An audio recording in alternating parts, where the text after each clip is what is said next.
அடுத்ததாக மதுரை மண்ணின் மாமைந்தன் அருமை நண்பர், எண் கணிதத்தில் ரொம்ப விஷயங்களை 20-25 வருஷத்துக்கு முன்னாலே கொடுத்த நண்பர்,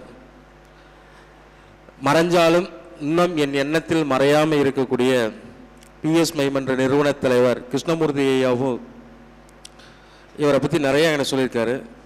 அப்பேற்பட்ட ஒரு நல்ல மனிதர், அதாவது தப்புனா தப்பு தான், சரினா சரி தான் அப்படின்னு கரெக்டாக எதையும் பேசக்கூடிய உத்திராட நட்சத்திரத்தில் அவதரித்த என்னுடைய அருமை நண்பர் சிவகுமார் அவர்களை வருக வருகன வரவேற்கிறோம்.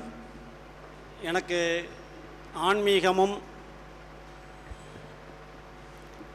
வாழ்க்கை நெறியும் தொட்டும் சுட்டும் காட்டிய ஆன்மீக குருமார்களாகிய சித்தர் பெருமக்களை வணங்கி, இங்கு குழுமியிருக்கும் ஜோதிட ஜாம்பவான்களையும் ஜோதிட ஆர்வலர்களையும் ஜோதிடர்களையும் வணங்கி, தளபதி அப்படின்னு பேர் வச்ச எல்லாருமே ஜெயிச்சிட்டாங்க. எந்தெந்த ஃபீல்டில் தளபதினு பேர் இருந்தாலும் ஜோதிடத்துக்கும் ஒரு தளபதி இருக்கார். நிறைய ஜோதிடர்களை வெளிச்சத்திற்கு வெளி உலகத்திற்கு கொண்டு வந்த பெருமை இந்த ஜோதிட தளபதி சேனலுக்கு உண்டு.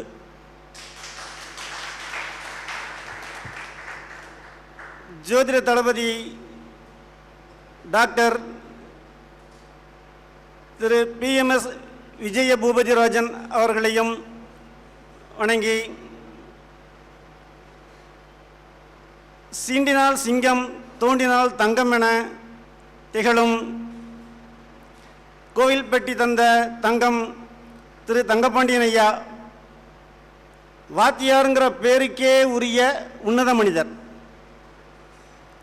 கால் வைக்கிற இடமெல்லாம் கண்ணிவடியாக இருக்கிற ஜோதிட உலகத்தில் யாரை எப்படி கவுக்கலாம் தான் பார்ப்பாங்க. அந்த உலகத்தில் எல்லாரையும் மாணவனாக்கி அந்த மாணவனை உயர்நிலைக்கு வருவதை பார்த்து சந்தோஷப்படுற ஒரு உன்னத வாத்தியார். ஒரு வாத்தியார் என்ன செய்வார் அப்படின்னா, 9வது படிக்கிறான், நல்லா படிக்கிற பையங்கிறதுக்காக இவன் பாஸ் ஆகக்கூடாது, என் கூடியா இருக்கணும் 9லேயே வச்சுக்க முடியுமா? முதல்ல அவனை 10ஆம் வகுப்புக்கு பாஸ் பண்ணி விடுவார்.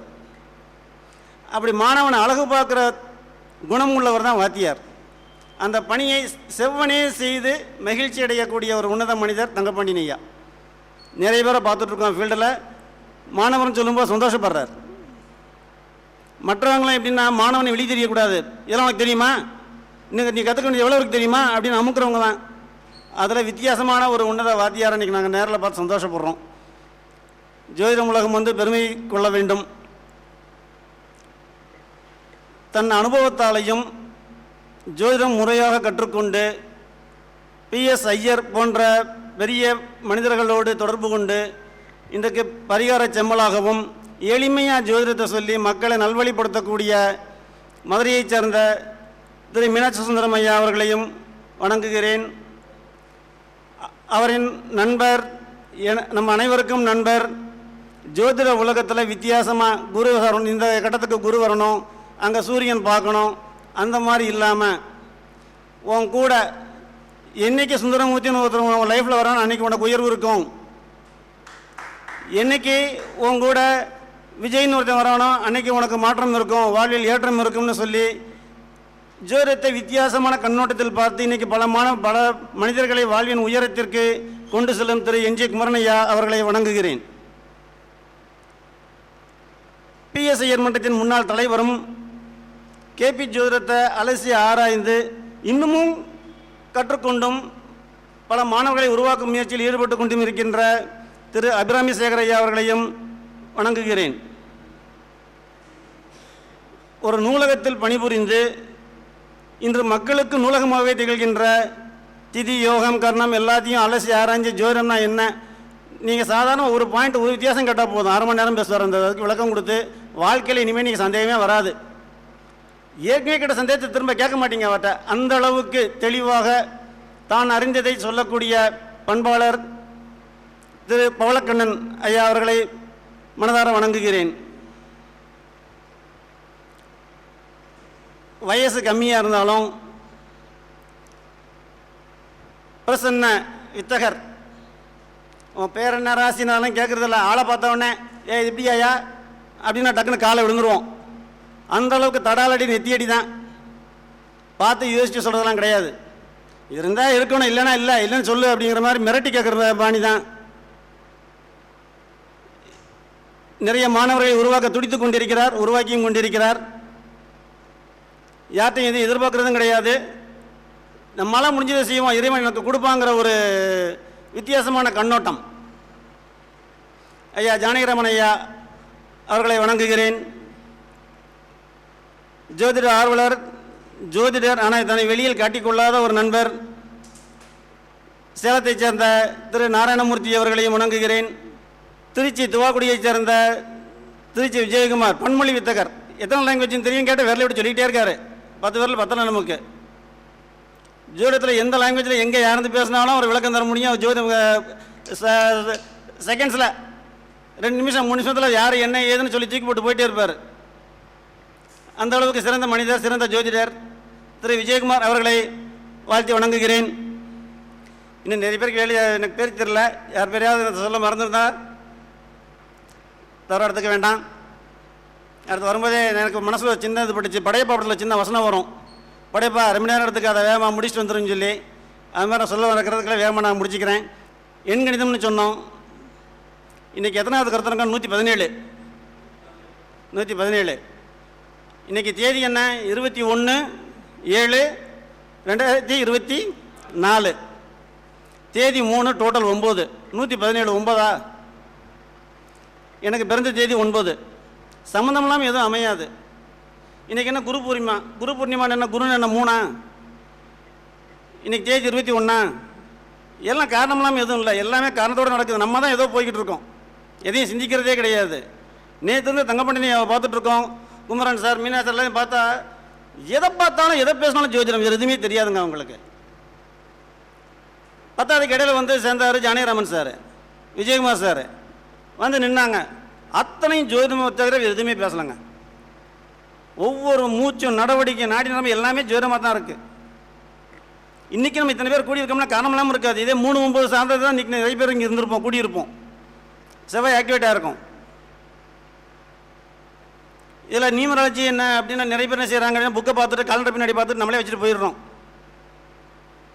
உதாரணத்துக்கு சொன்னால் ஒரு சின்ன நினைவு, ஒருத்தவங்களுக்கு குழந்தை இல்லை, அவங்க பிறந்த தேதி 6, total date of birth total வந்து 9, பேரில் டோட்டல் செக் பண்ணாலும் 6, குழந்தை இல்லை. அப்போ எங்கே ப்ராப்ளம் இருக்குது? எல்லாமே சரியாக இருக்குது, எப்படி பார்த்தாலும் சரியாக இருக்குது. அப்போ எங்கே ப்ராப்ளம் இருக்குது அவங்களுக்கு? அப்போ எங்கேயோ அதுக்குள்ளே இருக்குல்ல, சார் சொன்ன மாதிரி அந்த மறைபொருள் எங்கேயோ ஒன்று இருக்குது. அப்போ நம்ம ஆண்களுக்கு எப்படியும் வச்சுக்கலாங்க, பெண்களுக்கு அப்படி இல்லை. உச்சந்தலை முடியிலிருந்து உள்ளங்கால் வரைக்கும் ஒவ்வொரு பாட்டும் பேசுகிற அம்சம் யாருக்குன்னா பெண்களுக்கு தான். பெண்களுக்கு பேர் வைக்கிறது மட்டும் பார்த்து பார்த்து வைக்கணும். நம்ம இஷ்டத்துக்கு எல்லாத்துலேயும் வச்சிட முடியாது. சில பிறந்த தேதிகளை பிறந்தது சில எழுத்துக்கெல்லாம் வரக்கூடாதுன்னே இருக்குது. அது அனுபவத்தில் பார்த்தா தெரியும், எந்த புக்லையும் இல்லை, அனுபவத்தில் பார்த்தா தெரியுது. 8ஆம் தேதி பிறந்தால் இல்லை 8ஆம் தேதி தான் நடந்துச்சுன்னா அவ்வளோதான் அப்படின்னு பயமுறுத்தி வச்சுருக்காங்க. இந்த மீடியான்னு ஒன்று வந்ததுக்கப்புறம் 8ஆம் தேதினாலே பயப்படுற மாதிரி ஒன்று க்ரியேட் பண்ணி வச்சுருக்காங்க. எனக்கு தெரிந்த ஒரு டாக்டர், தமிழ்நாட்டில் மிக உயரிய நிலையில் இருந்த ஒரு டாக்டர், பிறந்த தேதி 8, மாதம் 8, வருஷத்துக்கு டோட்டல் போட்டாலும் 8, 3ஐயும் சேர்த்து போட்டாலும் 8, பேரும் 8. அவரை மாதிரி மூளை வேலை செய்கிற ஒரு டாக்டர் நான் பார்த்தது இல்லைங்க. எந்த டாபிக், அவர் டாக்டர் தொழிலை விட்டு வேறு எந்த டாபிக் எடுத்தாலும் அதுக்கும் அவர் பேசுவார், விளக்கம் தருவார். டாக்டர் தொழிலில் அவரை மாதிரி நான் பார்த்ததே இல்லை. நான் அன்றைக்கி அந்த ஹாஸ்பிட்டலில் நான் இருக்கேன், நான் என் முன்னாடி நர்ஸை சொல்லிட்டு போகிறாரு, இத்தனை மணிக்கு இந்த டாக்டருக்கு வந்து இந்த பேஷண்ட்டுக்கு வந்து உயிர் பிரியும், அது வரைக்கும் இந்த மாதிரிலாம் இருக்கும், நீங்கள் பார்த்துக்கங்கன்னு சொல்லிட்டு போகிறாரு. அதுக்கு மறுநாள் வந்து நான் கேட்குறேன், என்னாச்சு அப்படின்னு சொல்லி கேட்குறேன். அந்த நர்ஸ் வந்து சொல்லிட்டு போனதுக்கு மதியம் இந்த இது நடக்கும்போது 2:30 மணி, சாயந்தரம் 6 மணி போல் அந்த டாக்டருக்கு ஃபோன் பண்ணியிருக்காங்க. சார் இந்த மாதிரி, சார் இந்த பேஷண்ட் இந்த மாதிரி, நான் தான் அந்த சொல்லிட்டு வந்தேன்ல, அது மாதிரி நீ செய், மருந்து கொடுத்துட்டு இந்த மாதிரி ஆகும். அட்வான்ஸாக கணிக்கிறார், இந்த பேஷண்ட் இந்த நிலை இப்படிலாம் மாறும், என்ன மருந்து கொடுத்தாலும் உடல்நிலை இப்படி தான் மாறும், இப்படிலாம் இந்த நிலைக்கு வரும், இந்த மாதிரி உயிர் பிரிக்கும், இத்தனை மணிக்கு உயிர் பிரியும் சொல்லி ஃபிக்ஸ் பண்ணுறாரு. கரெக்டாக அன்றைக்கி நைட் அந்த சொன்ன டயத்துக்கு அந்த பேஷண்ட் வந்து உயிர் பிரியுது. அந்தளவுக்கு 8ஆம் தேதினாலும் பயப்படுறோம், ஆனால் அவருக்கு அந்தளவுக்கு வேலை செஞ்சுருக்கு. அவருக்கு மூளை வேலை செய்யுது, அமானுஷ சக்திலாம் கிடையாது. அது அவர் முறைப்படி கற்றுருக்காரு, அந்த அனுபவத்தை காட்டுறாரு. அங்கே வந்து இந்த பேஷண்ட்டுக்கு இப்படிலாம் க்யூர் ஆகும், இந்த மருந்து கொடுத்து இப்படி வேலை செய்யும், கரெக்டாக ஜட்ஜ் பண்ணுறாரு. பயப்படணும்னு அவசியம் இல்லைங்கிறக்காக சொல்கிறேன். அச்சோ 8ஆம் தேதி பிறந்துருச்சு, குழந்தை பிறந்துச்சு, பயப்படலாம் அவசியம்லாம் கிடையாது. 8ஆம் தேதி பிறந்த ஒரு பெண்மணி இன்றைக்கி உலகம் பூரா சுற்றிட்டு இருக்காங்க. ஒரு கம்பெனியில் உயரிய நிலையில் இருக்காங்க, உலகம் பூரா சுற்றிட்டு இருக்காங்க. பயப்படணும்னு அவசியம் கிடையாது. நீங்கள் ஏன் நினைக்கிறீங்க அப்படின்னு எல்லாம் சித்தரா தான் போகணும், தெருவில் தான் தெரியணும். அப்படிலாம் கிடையாது, அமானுஷ்யம்லாம் கிடையவே கிடையாது. எந்த ஒரு எண்ணும் தனித்து வேலை செய்யவே செய்யாது. இப்போ அதே மாதிரி ஒரு ஆணுக்கு ஒரு எண் எப்படி வேலை செய்யுதோ அதே மாதிரி ஒரு பெண்ணுக்கு வேலை செய்யாது. ஆணுக்கு ஒரு மாதிரியாகவும் பெண்ணுக்கு ஒரு மாதிரியாக தான் வேலை செய்யும். இப்போது நான் ஒரு கல்லூரியில் நான் 2வது கடைசியில் சொல்கிறேன் இந்த உதாரணத்தை. இப்போது திருமணம்னு ஆகுது. திருமண பந்தத்தில் திருமணம் தாமத திருமணம் ஆகுது. தாமத திருமணம் தவறில்லை. தாமத திருமணம் ஏன் நடக்குது அப்படின்னா, முதல்ல ஒரு விஷயத்தை நல்லா நம்ம புரிஞ்சுக்கணும். யார் புண்ணியம் பண்ணியிருக்காங்களோ அவங்களுக்கு தாமத திருமணம் நடக்குது. பக்கத்து வீட்டுக்காரன் கேட்குறான், எல்லாம் கேட்குறான், நமக்கு கஷ்டமாக இருக்குது, வருத்தமே படாதீங்க. நீங்கள் புண்ணியம் பண்ணதுனால தாமத திருமணம் இல்லை அப்படின்னா, வேகமாக கல்யாணம் ஆகிட்டு திருமண முறிவை ஏற்பட்டு வீட்டில் வந்து உட்காந்தா கஷ்டம் யாருக்கு? ஏன் கல்யாணம் ஆகலன்னு கேட்டவங்களுக்கா, இல்லை வீட்டில் வந்து உட்காந்துருக்க உங்களுக்கா? அதே மாதிரி தான் குழந்தையும் இல்லை, கொஞ்சம் லேட்டாகுது, 1 வருஷம் 2 வருஷம் தள்ளி போனால் சந்தோஷப்படுங்க. நீங்கள் புண்ணியம் பண்ணியிருக்கீங்க, காலம் உங்களை சரியாக வழிநடத்துகிறது, அதனால் உங்களுக்கு திருமண பாக்கியம் தள்ளி போகிறது. இதுதான் உண்மை. ஏன் அப்படின்னா, அப்படி இல்லை அப்படின்னா உங்களுக்கு முதலையே கொடுத்துருச்சுன்னா வேறொரு கஷ்டத்தை கொடுத்து உட்கார வச்சிரும். அதை சந்திக்க தயாரா? அதை நம்ம யாருமே யோசிக்கிறதே இல்லை. நிறைய பேர் என்ன செய்கிறாங்கன்னா, தாமத திருமணம்னோடனே ஏச்சோ என்னமோ ஏதோ அப்படின்னு பயப்படணும் அவசியம்லாம் இல்லை. திருமணத்தை பண்ணிட்டு நாளைக்கு திருமணம் முறிவு வந்து உட்காந்து கஷ்டப்பட போகிறது யார்? ஜோதிடர்களாகி நீங்களே என்ன சொல்லுவீங்க? நான் ரெக்வஸ்ட் பண்ணி கேட்டுக்கிறது என்ன அப்படின்னா, தாமத திருமணம் சொல்லிடுங்க. ஆமாம், இந்த மாதிரி படிக்கலாம், வேலை பார்க்கலாம், இல்லை பையனை ஃபாரின் பண்ணால் அனுப்புவீங்க சொல்லலாம். ஒரு குறிப்பிட்ட ஏன் சில ஆண்களுக்கு ஒரு மாதிரியும் பெண்களுக்கு ஒரு மாதிரியும் வேலை செய்யுதுன்னு சொல்லி சொன்னேன். நான் இன்னொரு உதாரணம் சொன்னேன். ஒரு ஒருத்தர் பார்த்தேன், மதுரையில் பார்த்தேன். நீங்கள் அம்மா பிள்ளையான்னு கேட்டேன், ஆமாம் அப்படின்னாரு. அம்மாவுக்கு பார்த்து மனைவியை கவனிக்கவே இல்லையான்னு கேட்டேன், அழுதுட்டார். வாழ்க்கையை துளசி சார், இப்போ தான் சார் நான் நினச்சி வருத்தப்படுறேன் அப்படின்னாரு. ஒன்றும் இல்லை, இன்றைக்கி தான் உங்களுக்கு கல்யாணமாக இருக்குது, அதுக்கு வயசு அப்போ 46. இன்றைக்கி தான் உங்களுக்கு கல்யாணமாக இருக்குன்னு நினச்சிக்கோங்க. இன்றைக்கி தான் உங்கள் மனைவியோட இன்றைக்கி தான் நீங்கள் சந்தோஷமாக வாழ போகிறீங்கன்னு நினச்சிக்கோங்க. எப்படி இருக்கணும்னு சொல்லி கொடுத்தேன். அன்னைக்கு இருந்து மனைவியை தாங்கினார், அவர் வாழ்க்கை மேலே போச்சு. ஏன் அப்படின்னா, அவர் அம்மா சொல்கிறத கேட்டு மனைவிக்கு பூ வாங்கி தரணும், இல்லை சினிமா கூட்டு போகணும், ஏதாவது டிஃபன் வாங்கி ஏதாவது கேட்டாங்க, ஆசைப்பட்டாங்கன்னு வெளியே கூட்டு போகணும், இல்லை வாங்கி தரணும் கூட அம்மாட்ட கேட்பாங்க. அம்மா ஒத்துக்க மாட்டாங்க. அம்மா என்ன செய்வாங்க அப்படின்னா, அவங்க அம்மா முன்னாடி மகன் வந்து மனைவியோட கொஞ்சம் சந்தோஷமாக இருக்கிறத பார்த்துட்டாங்கன்னா இடையில வந்து உட்காந்துக்குருவாங்க. அப்போ அவங்க தானும் ஒரு பெண் தான், தான் மனைவியான புதுசில் எப்படி இருந்தேன்னு நினைக்கிறது இல்லை. எங்கே தன் மகனை மருமக வந்து தள்ளிட்டு போயிடுவாங்கிற ஒரு பயம், மகன் மீதான அதீத பாசம், வேற ஒன்றும் கிடையாது. அதையெல்லாம் ஜோதிடர்கள் எடுத்து சொல்லணும். அம்மா இந்த மாதிரி மகனை தனியாக விடுங்க, சந்தோஷமாக இருக்கட்டும், நம்ம சொல்லி தரணும். நம்ம முன்னாடியெல்லாம் ஜோதிடர்களே மருத்துவராகவும் இருந்தாங்க, நல்ல கவுன்சிலராகவும் இருந்தாங்க. இப்போ நம்ம அதை செய்கிறதில்ல. பரிகாரத்தில் 4 காசை பார்க்க முடியுமா தான் பார்த்துட்ருக்கோம். 4 பேர் நம்மகிட்ட வந்து நான் என்ன செய்வேன் அப்படின்னா, நான் என்கிட்ட ஒரு ஃபேமிலி கவுன்சிலிங் பண்ணுவேன். இது வரைக்கும் ஒரு 100 டைவர்ஸ்க்கு சேர்த்து வச்சுருக்கேன். ஒரு 25 வருட அனுபவம். ஒரு 3 லட்சம் பேரை சந்திச்சிருக்கேன். எல்லாருமே ப்ராக்டிக்கலாக அனலைஸ் பண்ணி எடுத்த கான்செப்ட் தான். பேருக்கு வந்தவங்களை சந்தோஷப்படுத்தணும்லாம் எதுவும் சொல்ல மாட்டேன். முடியும்னா முடியும், தப்புனா தப்பு, எப்படி இருக்கணும்னு சொல்லி கொடுத்துருவேன். யாராக இருந்தாலும் ஒரே சிட்டிங் தான், நம்பர் ஆஃப் சிட்டிங்லாம் வச்சுக்கவும் மாட்டேன். டைவர்ஸ் வந்தாங்கன்னா கணவன் ஒரு சிட்டிங், மனைவி ஒரு சிட்டிங், 2 பேரும் சேர்த்து வச்சு ஒரு சிட்டிங் முடிஞ்சு போச்சு. திரும்ப அலைய வச்சு அவங்கள வந்து நம்ம காசு பார்க்கணுங்கிறக்காக அலைய வைக்கிறதும் கிடையாது, அவங்க நேரத்தை வீணடிக்கிறதும் கிடையாது. அதே மாதிரி பெற்றோர்களுக்கும் பிள்ளைகளுக்கும் ஒத்து போகாது. சொல்கிற வச்சே கேட்க மாட்டேங்கிறா சார். நம்ம எப்படி வளர்ந்தோமோ அதை எதிர்பார்க்குறது பிள்ளைகிட்ட. அது ஒரு காலத்துலையும் அது எடுபடாது. குழந்தைங்களோட கேரக்டர் என்ன, அதை முதல்ல நம்ம தெரிஞ்சுக்கிட்டு அதுக்கேற்ற மாதிரி நம்ம அவங்ககிட்ட நம்மளும் நடந்துக்கணும், அவங்களும் நடந்துக்குருவாங்க, நல்லபடியாக இருக்கும். ஒரு பையன் சூசைட் பண்ணுறான், 9வது படிக்கிற பையன். அப்போது ஹாஸ்பிட்டல் அட்மிட் பண்ணுறாங்க, கவுன்சிலிங் தராங்க, திரும்ப வீட்டுக்கு போகிறாங்க, திரும்ப இதே நடக்குது, வர்றாங்க. அப்போ நான் அந்த பக்கம் கிராஸ் பண்ணும்போது அந்த கவுன்சிலரை பார்த்துட்டு, சார் 1 நிமிஷம் வாங்கன்னு கூப்பிட்டாங்க. போனேன், பையன்கிட்ட பேசினேன். 2 நிமிஷம் தான் பையன்கிட்ட பேசினேன். நீ போப்பான்ட்டேன், உங்கள் அப்பா அம்மா வர சொல்லுன்ட்டேன். தவறு வந்து அந்த பையன்கிட்ட கிடையாது. அவங்க அப்பா அம்மாட்ட பிள்ளை அந்த பையனை எப்படி ட்ரீட் பண்ணணும்னு சொல்லி கொடுத்தேன். என்னோடய நம்பரை கொடுத்துட்டேன். ஒரு 3 மாதம் என்னை காண்டாக்ட் பண்ணுங்க அப்படின்னேன். போன உடனே ஒழுங்காக பள்ளிக்கூடத்துக்கு போக ஆரம்பித்தான். மாதமே 5,000 ரேங்க்குள்ளே வந்துட்டான். அடுத்த மாதம் பழையபடி 2,000 ரேங்க் வாங்கிட்டான். 3 மாதம் காண்டாக்ட் பண்ணாங்க. நான் சரியாக போய்ட்டு வந்தது, இதுதான் உங்கள் பிள்ளை நீங்கள் ட்ரீட் பண்ணிக்கிற வழி, நீங்கள் இப்படியே கொண்டு போங்க அப்படின்ட்டேன். அதுக்கடுத்து அந்த பையன் மருத்துவர் ஆகிட்டான். MBBS சீட் கிடச்சி மருத்துவராகி போயாச்சு. நீட்டுக்கு முன்னாடியே மருத்துவராகியாச்சு.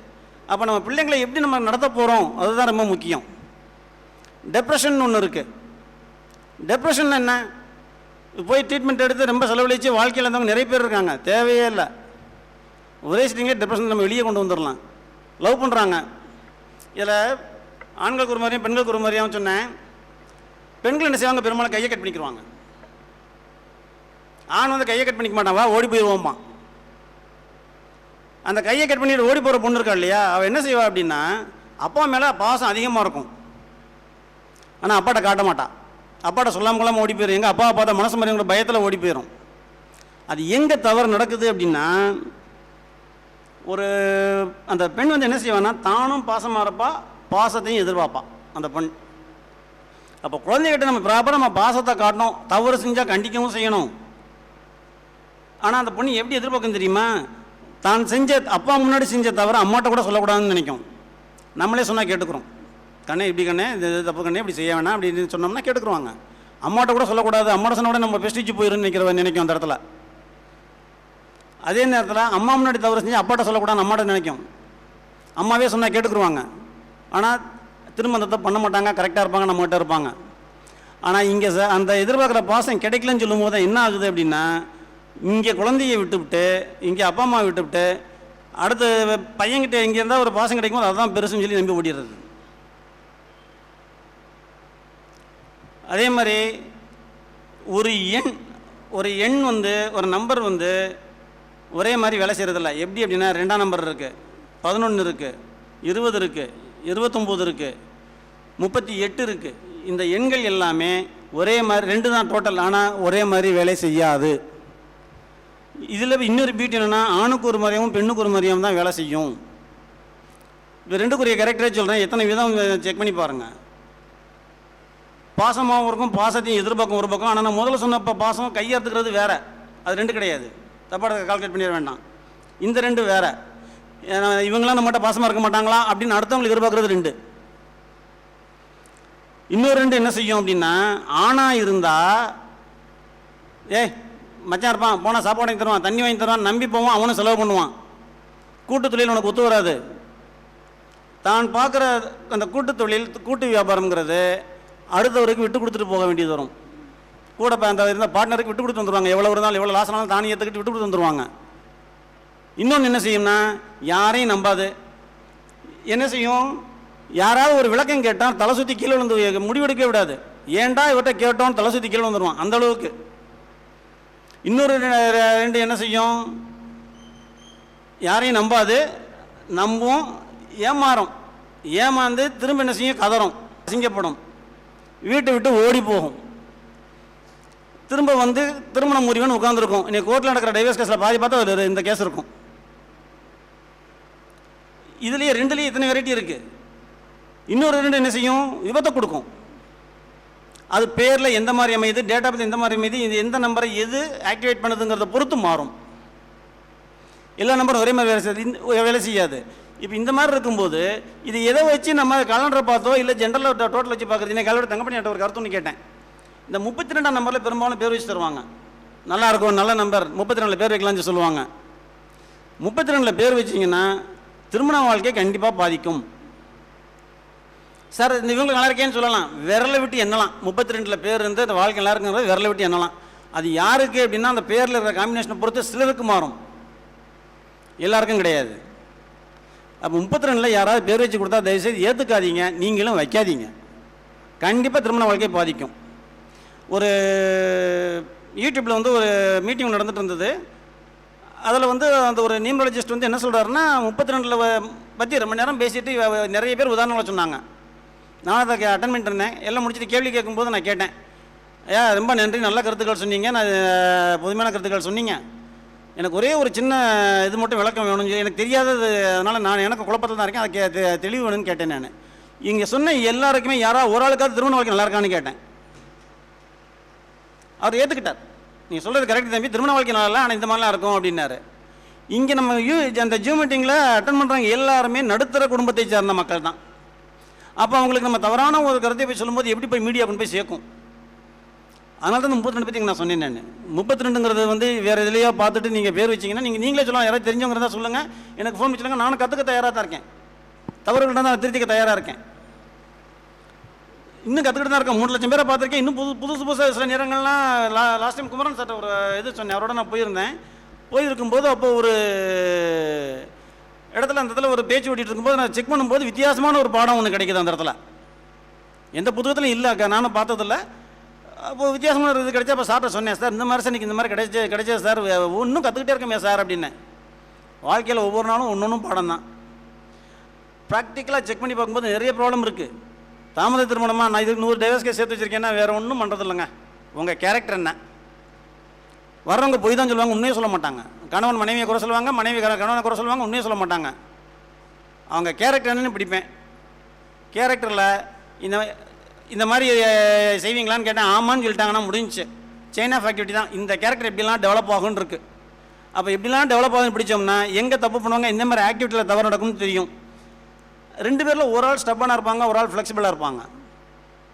அப்போ எப்படி அந்த ஃப்ளெக்சிபிளாக சொல்லி கொடுத்துடலாம். ஃப்ளெக்சிபிளாக இருக்கிறவங்களுக்கு இந்த மாதிரி நீங்கள் இந்த சூழ்நிலையை இந்த மாதிரி நீங்கள் ஹேண்டில் பண்ணிங்கன்னா நீங்கள் பிரச்சனை வராமல் நல்லபடியாக கொண்டு போகலாம், இவ்வளோ தான் பிரச்சனை அப்படின்னா முடிஞ்சிச்சு. அதுக்கடுத்து அவங்க வாழ்க்கையை நல்லபடியாக நடத்தலாம். இல்லை சார் முடியவே முடியாது சார்னா உங்கள் விருப்பம். ஆனால் இறைவன் நம்மகிட்ட ஒருத்தர் அனுப்புகிறாரு அப்படின்னா ஒன்றே ஒன்று தான், நம்ம மூலமாக அவங்களுக்கு ஏதோ நல்லது நடக்கணுங்கிறக்கா இறைவன் நம்மகிட்ட அனுப்பி வைக்கிறார். இதுதான் உண்மை. அதே மாதிரி குழந்தை பாக்கியம்னு சொல்லி சொல்லும்போது எந்த ப்ராப்ளமும் இருக்காது. மெடிக்கலுக்கு போனாலும் செக் பண்ணி பார்த்தாலும் எந்த ஒரு கோளாறும் இருக்காது. ட்ரீட்மெண்ட்டும் எடுப்பாங்க, குழந்தை பாக்கியம் இருக்காது. என்ன காரணம்? இது மட்டுமே தனியாக எடுத்து அனலைஸ் பண்ணேன். ஜோர ரீதியாக பார்த்தாலும் குழந்தை பாக்கியம் இருக்காது. இறைவன் என்ன செய்கிறான் அப்படின்னா, யார் இறைவனை கையெடுத்து கும்பிடணும்னு நினைக்கிறாரோ அவங்க இறைவனை கும்பிட்றதே கிடையாது. முதல்ல ஒன்று சொன்னேன் இல்லையா, அந்த 2க்கு சொல்லிட்டு வரும்போது வீட்டுட்டு ஓடி போவாங்கன்னு கூட சொன்னேன் இல்லையா. அதில் ஒரு கூட்டம் ஒன்று உண்டு. கொஞ்ச நாள் கும்பிடுவாங்க, கொஞ்ச நாள் விட்டுருவாங்க. கும்பிட்ற வரைக்கும் நல்லா இருப்பாங்க. அந்த சாமி கும்பிட்றதை விட்ட உடனே திரும்ப அடி வாங்குவாங்க. ஆனால் அவங்களுக்கு தெரியாது நம்ம சாமி கும்பிட்டா நல்லா இருப்போம்னு அவங்களுக்கு தெரியாது. நம்ம சொன்னாலும் கோயிலுக்கு போகவும் மாட்டாங்க. இதே ஒரு 5000 ரூபா ஃபீஸ் வாங்கிட்டு சொல்லுங்கள், ஒழுங்காக கரெக்டாக கோயிலுக்கு போவாங்க. சாதாரண பாயிண்ட் தானே, ஒரு பாயிண்ட் சொல்ல போகிறோம், போட்டோம் சொல்லி சொன்னோம்னா செய்ய மாட்டாங்க. இறைவன் யார் தன்னை கையெடுத்து கும்பிடுன்னு நினைக்கிறாரோ அவங்க கும்பிட்றதே கிடையாது. அதனால் அவங்க சோதனை மேல் சோதனை கஷ்டங்களையும் அனுபவிக்கிறாங்க. சிலருக்கு சொல்லுவேன், நீங்கள் ஒன்றும் இல்லை சார், நீங்கள் கோயிலுக்கு போய் கையெடுத்துக்க மாட்டோம், வாரத்துக்கு ஒரு முறையோ இல்லை 2 வாரத்துக்கு ஒரு முறையோ போகிற போக்கில் அப்படியே கோயிலை பார்த்து நல்லா இருக்கேன், நீ நல்லா இருக்கியான்னு சாமியை பார்த்து நல்லா இருக்கியான்னு வார்த்தை கையெடுத்துக்கு மட்டும் போங்கம்மே. அதுக்கு அவ்வளோ பலன் இருக்கும். சே யாரையும் நம்பாதவன் என்ன கையெடுத்து கும்பிட்றான்டான்ட்டு அவர் நீங்கள் ஒன்று கேட்டால் 4 தருவார். அவர் நடந்திருக்கு, இப்போ வரைக்கும் நடந்திருக்கு. அவங்க நமக்கு தேவை என்ன அப்படின்னா நம்பிக்கை, இறை நம்பிக்கையோடு நீங்கள் கும்பிட்டீங்கன்னா நடக்கும். ஆனால் செய்ய மாட்டாங்க. அதே மாதிரி சிலருக்கு வந்து என்ன அப்படின்னா,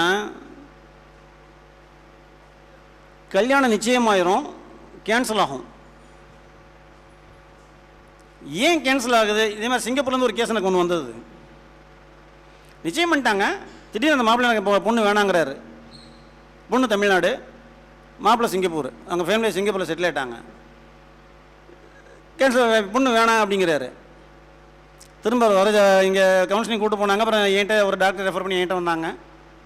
கவுன்சிலிங் பண்ணுறேன். இப்போ இல்லை சார் எனக்கு பொண்ணு வேணாம் சார், இந்த மாதிரி சார், இந்த மாதிரி சார்னாரு. ஒன்றும் இல்லை, நீ இந்த மாதிரி டைப்பா அப்படின்னேன்.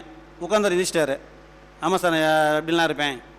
ஒன்றும் இல்லை, இந்த பொண்ணு இந்த மாதிரி பொண்ணு, நீங்கள் வியாபாரம் பண்ணுற, நீ இல்லாதப்போ பொண்ணு இந்த மாதிரி வியாபாரத்தை பார்த்துக்குருவாங்க, நல்லபடியாக போகும். அந்த பொண்ணு வீட்டில் இருந்தாலே போதும், வியாபாரம் நல்லபடியாக நடக்கும், இந்த மாதிரிலாம் இருக்குன்னு சொல்லி சொன்ன உடனே அந்த பொண்ணு சொல்கிற பிளான் பண்ணி நீ வேலை செஞ்சு பாரு, பிஸ்னஸ் டெவலப் ஆகணும். அவரே கொஞ்சம் யோசிச்சு பார்த்து, ஆமாம் சார் அந்த பொண்ணு இந்த மாதிரி பேசியிருக்கு சார், என்கிட்ட இந்த மாதிரிலாம் பேசிச்சு அப்படின்னுச்சு. பின்ன என்ன, கல்யாணம் பண்ணி பாரு சார், இல்லைன்னா என்கிட்ட சொல்லு, நான் வழி சொல்கிறேன், நீ அந்த மாதிரி இருன்னு சொல்லி சொன்னேன். கல்யாணம் பண்ணி போனாங்க. ஒரு கடை வச்சுருந்தா இன்றைக்கி 3 கடையாக இருக்குது சிங்கப்பூர்லேயே. அவங்களுக்கு என்னென்னா தோற்றத்தை வச்சு டக்குன்னு மாறிடுறாங்க. நமக்கு நல்லா இருக்கதோ வேண்டாமோ இல்லை அடுத்தவங்க சொல்கிறத வச்சு மாறிடுறாங்க. ஒரு மனிதனின் அழகுங்கிறது வந்து கேரக்டரில் தான் இருக்குது, உடல் அழகில் கிடையாது. உடல் அழகு இப்போ இருக்குது, நாளைக்கு போயிடும். இப்போ நல்லா இருப்போம், அடுத்து எப்படி ஆகுன்னு தெரியாது. அந்த திமிர்லேயும் நிறைய பேர் உண்டு. ஆனால் மனதில் இருக்கிற அழகு மனசு வெள்ளையாக இருக்கணும். உடம்புல கலர் இருந்து பிரயோஜனம் கிடையாது. ஆள் வெள்ளையாக இருந்தானே கருப்பாக இருந்தானே மனசு வெள்ளையானு பார்க்கணும். மனசு வெள்ளையாக இருந்தானே வாழ்க்கை பூரா சிறப்பாக இருக்கும், வாழ்க்கையே கலர்ஃபுல்லாக தான் இருக்கும். மனிதனோட கேரக்டர் தான் முக்கியம். நான் வந்து அப்படி தான் பார்க்குறேன். நியூமராலஜி வச்சுட்டு நாளைக்கு கொடிசன் ஏறலாமா? ஆகலாம். நீங்கள் வந்து இப்போ காசு கொடுத்து என்கிட்ட பேரை மாற்றினீங்கன்னா கொடிசன் பேர் வச்சுன்னா நான் தான் கொடிசன், நீங்கள் ஆக மாட்டீங்க. அப்படிலாம் ஆக முடியாது. உடல் நலம், அவங்களோட பொட்டன்ஷியல், அவங்களோட எஜுகேஷன். ஒரு குழந்தைக்கு பேர் வைக்கிறோம் அப்படின்னா அவங்களோட உடல் நலம் பார்க்கணும், அவங்களோட மனநலம் பார்க்கணும், அவங்களோட கேரக்டர் எப்படி இருக்கும், இவங்க ஹெல்த் வைஸ், குழந்தை பாக்கியம், திருமண வாழ்க்கை, இதெல்லாம் சரி பண்ணி ப்ராப்ளம் இல்லாமல் வச்சுட்டாலே வாழ்க்கையில் அவங்க ஜெயிச்சிருவாங்க. அவங்களுக்கு என்ன கிடைக்கணுமோ அது கிடைச்சிரும், அவங்க வாழ்க்கையில் ஜெயிச்சிருவாங்க. அது நம்ம கொடுக்காம என்னத்தையே வச்சுவிட்டு நாளைக்கு அவங்க ப்ராப்ளம் ஃபேஸ் பண்ணும்போது அவங்க ஜெயிக்க முடியாது. இதை பார்த்தாலே அவங்க கொடிசோர் நேரம்லாம் லட்சாதிபதியெல்லாம் உங்களுக்கு வாழ்க்கையில் என்ன ஃபிக்ஸ் பண்ணியிருக்கோ அது கிடைச்சிடும் அவங்களுக்கு. வேறு யாராவது கேட்கணுன்னு கேள்வி கேட்கணும்னு நினச்சிங்கன்னா கேளுங்க, பதில் சொல்கிறேன். ஒரு நிமிஷம் நேரமாச்சு, உணவு நேரம். எப்படி என்ன கொஸ்டின் கேட்க வரீங்க? அவங்க பேரில் ஒரு சின்ன ப்ராப்ளம் இருந்தது. அந்த பேர் என்ன பேரில் வந்து இப்போ நான் அதை கிளாஸாக எடுக்கணும் எடுத்தா.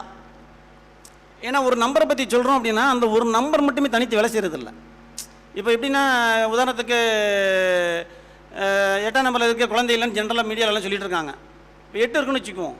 8ஆம் தேதி பிறந்தவங்களுக்கு குழந்தை இருக்கிறவங்க நிறைய பேரை நான் பார்த்துருக்கேன். குழந்தை இல்லாமல் எனக்கு வந்தவங்க யாருமே இந்த மாதிரி 8ஆம் தேதியில் பிறந்த குழந்தைலன்னு யாரும் நான் பார்த்ததில்ல.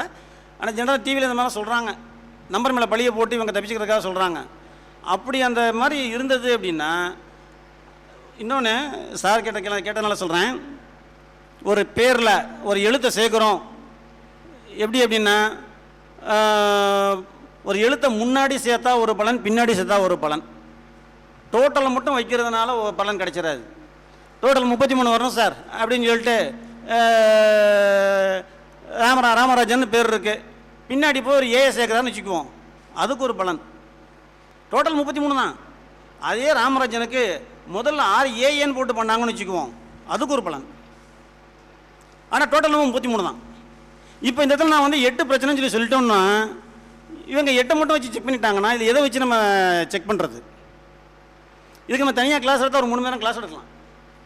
இந்த மாதிரிலாம் செக் பண்ணணும்னு சொன்னால் தான் கிளாரிட்டி கிடைக்கும். ஒரு எழுத்த இடத்துல சேர்க்கறதுனால மட்டும் டோட்டல் மட்டும் மாற்றுறது கிடையாது. எங்கே சேர்த்தா என்ன ஆகுன்றிருக்கு, அதுக்கேற்ற மாதிரி நம்ம செக் பண்ணி பார்க்கணும். என்கிட்ட பேர் வச்சானா என்னோட கூட பிறந்த அக்கா பிள்ளை பேரன்களுக்கே நான் 1 மாதம் ஆச்சு பேர் வைக்கிறதுக்கு. இன்றைக்கி என்ன நட்சத்திரம் விடுது, என்ன ஹோரையில் உட்காரோம், என்ன தேதி, என்ன கிரகம்லாம் இந்த ஆளும் கிரகங்கள் வச்சு பார்த்தோம் அப்படின்னா அதெல்லாம் அதை பொறுத்தான் நேமே செட் ஆகும். டக்குன்னு உடனே செட் பண்ண முடியாது. இந்த அங்கெல்லாம் போன சார் ½ வச்சு கொடுத்தாங்க. டோட்டல் நான் கூட இப்போ 2 நிமிஷம் போதும். 41, 33, 51, 37 இஷ்டத்துக்கு வைக்கலாம். ஆனால் அந்த குழந்தைக்கு நல்லா இருக்குமா, அதுதான் முக்கியம். அந்த குழந்தைக்கு எது நல்லா இருக்குமோ அதை நம்ம செட் பண்ணணும். சும்மா பேருக்கு நான் செஞ்சு பிரயோஜனம் கிடையாது. அதோட பழிபாவத்தை ஏற்றுக்கிறது யார்? ஜென்ரலாகவே நம்மகிட்ட வந்தாலே இறைவன் அவங்களுக்கு என் மூலமாக ஏதோ கிடைக்கணும், நல்லது நடக்கணும்னு நினச்சி தான் எனக்கு அனுப்பிக்கிறாங்கன்னு நினைக்கும் போது நம்ம குத்துமதிப்பு எதுவும் வைக்க முடியாது நம்ம. அப்போ அதுக்கேற்ற மாதிரி நான் சிறப்பாக இருக்கணும் அவங்களுக்கு. ஆனால் இந்த இப்போ எந்த இடத்துல எந்த எழுத்தை சேர்த்தா என்னென்னு இருக்குது. சிலர் வந்து ஊர் பேரை முன்னாடி இன்ஷியலாக போட்டுக்குருவான், உடனே நல்லது கொடுத்துருமா, ஏதோ நேரம் இருந்தால் தப்பிச்சுக்கிடுவாங்க. அந்த மாதிரி போட்டு கஷ்டப்பட்டவங்களும் இருக்காங்க. சிலர்கிட்ட போய் பணம் கொடுத்து கஷ்டப்பட்டு திரும்ப வந்து என்கிட்ட மாற்றி கொடுத்தாலும் இருக்குது. யாரையும் குறை சொல்லலை, அவங்க கண்ணில் அன்றைக்கி படலை. இன்றைக்கி ஒரு ஜோடியத்தை போய் ஜோசியம் பார்ப்பாங்க, அவர் பலன் கொடுத்துருப்பாரு, நாளைக்கு இன்னொரு பக்கம் இன்னொன்று சொல்லுவார். அன்றைக்கி ஒன்று கிரகப்படி, ஆனால் அன்றைக்கி கரெக்டு, இன்றைக்கி பார்க்குற கிரகத்தைப்படி கோச்சாரத்தைப்படி இன்றைக்கி அவ்வளோதான். யாரும் சரி தப்புலாம் கிடையாது. என்ன ஒன்று இறைவனுக்கு பயந்து நம்ம சரியாக இருந்துடணும்னு நான் நினைப்பேன். அவ்வளோதான். நம்ம முடிஞ்ச வரைக்கும் நம்ம கரெக்டாக இருந்துடணும். அதுக்கு மேலே இறைவன் விட்ட வழி. பிரபஞ்சத்தின் அதிபதி அவர் என்ன நினைக்கிறாரோ செய்யட்டும். ஆனால் நான் என்ன கேட்பேன், ஐயா என் மூலமாக நல்லா வந்திருக்கான், எதுக்காக வந்திருக்கான்னு தெரியாது, நல்லது செஞ்சு கொடு, எனக்கு புத்தியை நல்லா வேலை செய்ய வை, அவ்வளோதான். அதுக்கு மேலே இறைவன் விட்ட வழி. எதுவுமே நம்ம எல்லாமே கரெக்டாக பார்த்துடலாம், ஜெயிச்சிடலாம் அப்படின்னா இறைவன் நமக்கு அந்த எண்ணத்தை தரணும். நம்மளும் அது மாதிரி இருக்கணும். ஒன்று நான் கேட்டுக்கிறது என்ன அப்படின்னா, நான் அந்த மாதிரி இருக்கேன், அதனால் கேட்குறேன், யாரை பார்த்தும் போட்டி போடாமல் வேண்டாம். இன்றைக்கி தங்கப்பண்ணி நான் இருக்காங்கன்னா நான் அவரை பார்த்து நான் போட்டி போடாமல் பட்டேன்னா நான் ஜெயிச்சிட முடியுமா? அவருக்கு இறைவன் கொடுத்தது அந்த கலை, எனக்கு கொடுத்தது எனக்கு இறைவன் என்ன தரணுமோ அது எனக்கு தருவார். அதுக்காக யாரையும் பார்த்து போட்டி போடாமல் வேண்டாம். இந்த ஜோதி உலகமே அப்படி தான் இருக்குது. எங்கே கலைச்சாலும் கன்னிவடியாக தான் இருக்குது. அதனால் நான் இந்த துறையில் நான் வரல. ஒரு குடும்பம் நல்லா இருக்க என்ன வழி, குழந்தை குட்டிகளோட சந்தோஷமாக இருக்க என்ன வழி, அவங்கள சந்தோஷமாக திருப்தியை எந்த மாதிரி குடும்பம் நடத்தலாம், அந்த மாதிரி கவுன்சிலிங் ஃபீல்டில் கொண்டு போனேன். நான் இன்றைக்கி ஜெயிச்சிருக்கேன். 100க்கும் மேற்பட்ட குடும்பங்களே டைவர்ஸ் தான் போனவங்கள சேர்த்து வச்சுருக்கேன். டைவர்ஸ்க்கு வாங்கினவங்களையும் திருமணம் சேர்த்து வச்சு நல்லா இருக்காங்க. இப்போது அதுக்கப்புறம் குழந்தை பிறந்து வீடு கட்டி எல்லாம் நல்லா சந்தோஷமாக இருந்தவங்களாம் இருக்காங்க. நான் அந்த துறையில் வந்தேன். நான் டெப்ரெஷன் ரீசெண்டாக ஒருத்தருக்கு, சார் டெப்ரெஷன் போனேன் சார், 6 லட்சம் செலவு, பிஸ்னஸ் அடி. ஒன்றும் இல்லை, காரில் வந்துட்டு இருக்கும்போது போகிற பக்கம் பேசிட்டு போயிட்டு இருந்தோம். ஒன்றும் இல்லை சார், இதான் சார் உங்களுக்கு ரீசன் இப்படி இருந்துங்க. இது ஒன்றும் இல்லை சார், அவருக்கு என்ன பிரச்சனை ஓப்பனாக சொல்லிடுறேனே, யாரும் சொல்லலை. அவருக்கு கொஞ்சம் பெஸ்டீஜ் பார்க்குறவர். அந்த பெஸ்டீஜ் பார்த்ததில் அவருக்கு என்ன அப்படின்னா, ஐயா நம்மளை இந்த மாதிரி அவங்க குறை சொல்லிட்டாங்களே, இன்னும் நமக்கு நம்மளை குறை சொல்லுவாங்களேங்கிற பயத்துலேயே எல்லாமே போச்சு. அப்போ என்ன செய்யணும்னு சொல்லி கொடுத்தேன். நீங்கள் சரியாக தான் செஞ்சுருக்கீங்க, இதெல்லாம் நினைக்காதீங்க, வீட்டு வெளியே வாங்கன்னு சொல்லி கொடுத்தேன். 1/4 மணி நேரம் தான் பேசணும், முடிஞ்சு போச்சு. இன்றைக்கி திரும்ப தொழிலில் பார்க்குறாரு, திரும்ப டெவலப் ஆகிட்டார். அதுக்கப்புறம் இடம் வாங்கி போட்டார். இப்போ ஒரு 6 மாதத்துக்குள்ளே குரு ஜோதிட ஆராய்ச்சி சங்கம் பள்ளிப்பாளையம் நிறுவனர் திரு பூபேராஜன் ஐயா அவர்களுக்கு வாய்ப்பு கொடுத்தமைக்கு நன்றி கூறி, உங்கள் அனைவருக்கும் நன்றி கூறி இந்த சிற்றறியை முடிக்கின்றேன். நன்றி, வணக்கம். நிறுவனர் திரு பூபேராஜன் ஐயா அவர்களுக்கு வாய்ப்பு கொடுத்தமைக்கு நன்றி கூறி, உங்கள் அனைவருக்கும் நன்றி கூறி இந்த சிற்றறியை முடிக்கின்றேன். நன்றி, வணக்கம். நல்லா சிறப்பாக பேசுவார்னு நான் தெரியும், ஆனால் இவ்வளோ சிறப்பாக பேசுவார்னு இன்றைக்கி தான் நான் ஐயாவுடைய முதல் பேச்சு நான் பார்த்துருக்கேன். அதனால் ஐயா அவர்களுக்கு தங்கப்பாண்டியன் அவர்கள் பொன்னாடை பற்றி கௌரவிப்பார்.